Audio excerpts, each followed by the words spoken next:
Eluru CRR engineering కాలేజీలో కొనసాగుతోంది. ఉమ్మడి ఉభయ గోదావరి జిల్లాల గ్రాడ్యుయేట్ ఎమ్మెల్సీ ఎన్నికల కౌంటింగ్ జరుగుతోంది. మొత్తం 28 టేబుల్స్పై 17 రౌండ్ల పాటు జరగనున్న కౌంటింగ్ ప్రక్రియ జరగనుంది. కౌంటింగ్ కోసం 3 షిఫ్టుల్లో 700 మంది సిబ్బంది ఉన్నారు.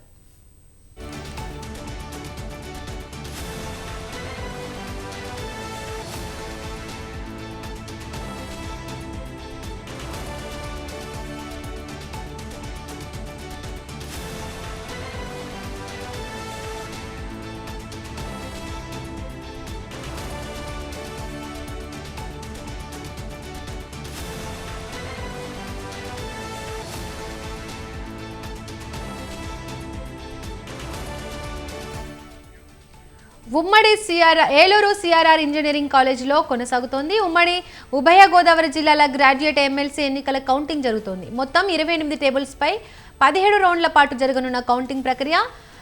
కౌంటింగ్ కోసం 3 షిఫ్టుల్లో 700 మంది సిబ్బంది ఉన్నారు. ఇక ఇదే అంశానికి సంబంధించి మరిన్ని అప్డేట్స్ మా కరెస్పాండెంట్ సతీష్ అందిస్తారు. సతీష్, చెప్పండి. దీపిక, ఉమ్మడి పశ్చిమ గోదావరి జిల్లాలో పట్టభద్రుల నియోజకవర్గ ఎమ్మెల్సీ ఎన్నికలు ఓట్ల లెక్కింపు ఈ రోజు జరుగుతుంది. ఏలూరు సిఆర్ఐ ఇంజనీరింగ్ కళాశాలలో ఓట్ల లెక్కింపు కేంద్రంలో ఇందుకు అధికారులు కూడా అన్ని ఏర్పాట్లు చేశారు. కళాశాలలో స్ట్రాంగ్ రూమ్ లు భద్రపరిచిన ఏర్పాట్లు అయితే చేశారు. కళాశాల స్ట్రాంగ్ రూమ్ లో భద్రతను కూడా తెరిచి బ్యాలెట్లు పెట్టిన ఈ అభ్యర్థులైతే ఈ రోజు ఏజెంట్ల సమక్షంలో తెరిచారు.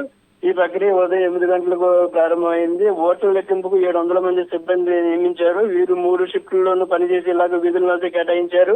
గత 27వ తారీఖున జరిగిన పోలింగ్ లో 2,18,902 మంది పట్టభద్రులు ఓటు హక్కును వినియోగించుకున్నారు. వీరిని లెక్కించడానికి 28 బల్లలు ఏర్పాటు చేశారు. 456 పోలింగ్ కేంద్రాల వద్ద బ్యాలెట్లు పెట్టెలను మొత్తం కూడా 17 రౌండ్లను లెక్కిస్తారు. ప్రతి బల్లకు లెక్కింపు సిబ్బందితో పాటు పర్యవేక్షకుడు, అలాగే రోల్ ఇన్ఛార్జి, షిఫ్ట్ ఇన్ఛార్జీలు కూడా సోషల్ పరిశీలకులను నిర్వహించడం జరిగింది. బ్యాలెట్ పత్రాల్లో కూడిన ఓట్లను లెక్కించడానికి 2 నుండి 3 రోజులు సమయం పట్టే అవకాశం ఉందని చెప్పి అధికారులు చెబుతున్నారు. ఓట్ల లెక్కింపు కేంద్రం వద్ద పటిష్టమైన పోలీసు బందోబస్తు ఏర్పాటు చేశారు.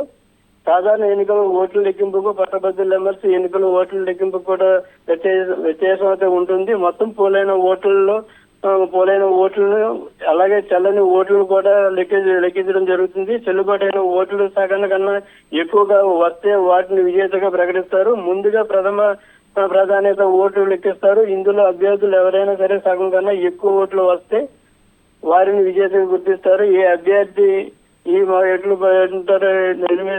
ఎనిమేషన్ ప్రక్రియ ప్రారంభిస్తారు. 2వ ప్రాధాన్యత ఓట్లు లెక్కిస్తారు. అప్పుడు సగం కన్నా ఎక్కువ ఉంటే తదుపరి ప్రాధాన్యత ఓట్లు అయితే లెక్కిస్తారని చెప్పవచ్చు. Deepika, thank you Satish.